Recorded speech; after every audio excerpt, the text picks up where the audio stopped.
Je reviens vers vous, David, pour Sony Mobile. Alors vous nous expliquiez que votre volonté, c'est de guider un peu, on a vu que vous aviez ce réseau puissant indirect, pour autant vous souhaitiez guider vos clients vers vos canaux propres, vers Sony Mobile. Alors dites-nous un peu comment vous y prenez, quels sont les leviers que vous utilisez pour les inciter à passer à l'acte d'achat. C'est la finalité. On va parler beaucoup d'engagement aussi, mais voilà, il faut que... C'est la finalité, mais en fait, pour y arriver, on essaie effectivement d'avoir cette conversation avec le client final. Ça passe par différents types de programmes. Effectivement, tout le discours qu'on peut avoir sur nos réseaux propres, de manière assez classique, mais on essaie vraiment de rentrer dans cette discussion en one-to-one avec le client via des programmes qui ne sont plus forcément des programmes de fidélité en tant que tel. On a un programme qui s'appelle Xperia Launch, qui est plutôt un programme un petit peu de ce qu'on appelle le lifetime value. Donc c'est comment est-ce qu'on va en fait mener cette conversation tout au long de la relation entre la marque et le client final. Et en fait, c'est des types de programmes qui sont plutôt des mix de programmes, d'une part de fidélité, d'engagement consommateur avec des types d'expériences VIP, d'avantages clients, etc., mais également de marketing direct. Et en fait, via ces programmes-là, on essaie vraiment de faire rentrer dans cet écosystème propre à Sony Mobile, mais aussi à tous nos partenaires, Sony bien entendu, mais aussi des opérateurs, mais des marques tierces qui font du contenu, Universal, Sony Music, Sony Pictures, Vivo, des partenaires un peu de ce type-là. Et en faisant rentrer en fait, le consommateur dans ce cadre-là, on se rend compte effectivement qu'on peut avoir des impacts vraiment majeurs et en termes de ROI, beaucoup, vraiment très intéressants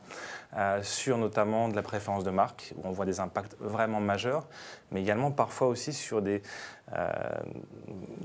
la finalité qui est également de la vente, effectivement, avec des taux de conversion qui sont absolument parfois complètement ahurissants, en fonction d'ailleurs de différents types d'opérations qu'on peut tester, plus ou moins innovantes, en fonction aussi des différentes parties du monde, parce que ça dépend un petit peu aussi de ça.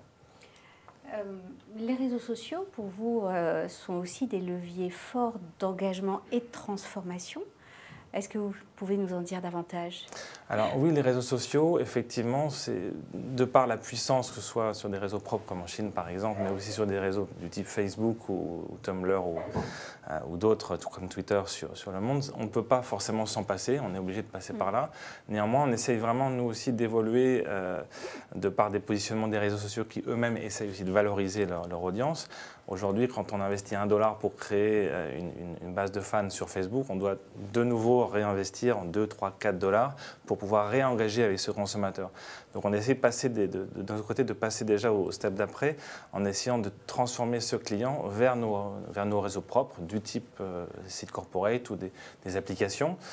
Sony Mobile a la chance d'être un constructeur de smartphones, donc on est un petit peu au centre du sujet. On essaie vraiment en fait, de nous désintermédier un petit peu des réseaux sociaux, où on va plus considérer les réseaux sociaux comme un pont nécessaire, certes, puisqu'on ne peut pas se passer de leur puissance de frappe, mais plutôt en fait, de s'en servir comme un pont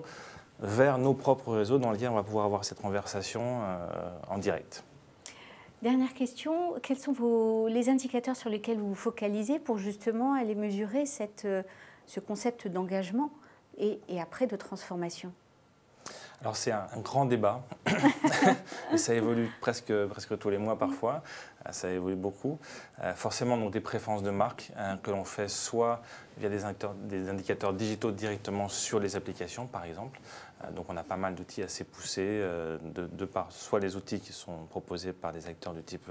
Universal Analytics par Google ou d'autres, mais on essaie vraiment aussi d'avoir nos propres études pour mesurer l'impact en termes de préférence de marque. Et puis après, bon, finalement, la finalité, comme vous le disiez au départ, c'est de faire du business. Donc, on va aller effectivement, par rapport à un client donné, mesurer le type d'impact qu'on peut avoir en termes de génération presque d'ARPU par rapport à l'opérateur, mais de chiffre d'affaires supplémentaire pour nous en tant que Sony, sur le cycle de vie du consommateur, avec effectivement la possibilité d'engager sur le cycle de vie du consommateur à différents moments, soit par de l'engagement pur et simple en termes de marque avec des branded content, ce genre de choses, mais aussi à certains moments de la vie du client, la possibilité en fait de le fidéliser, de nouveau pour Sony Mobile, ou aussi de lui proposer des expériences supplémentaires que peuvent être un achat d'accessoires par exemple. Et ça on le réalise via des outils de push notification, notamment via les applications, et qui peuvent être soit des logiques qui marchent très bien en Asie par exemple, de pousser des gens du digital vers le retail, un petit peu moins en Europe, les gens sont déjà un peu plus digitalisés, où là on va plus procéder par des logiques un petit peu de vouchers, de ce genre de choses qui vont aller pousser des gens du digital, vers du e-commerce ou du m-commerce de plus en plus, bien entendu. Donc on essaie vraiment en fait d'avoir ces multiples indicateurs qui vont nous permettre effectivement d'avoir des bons résultats en termes de ROI.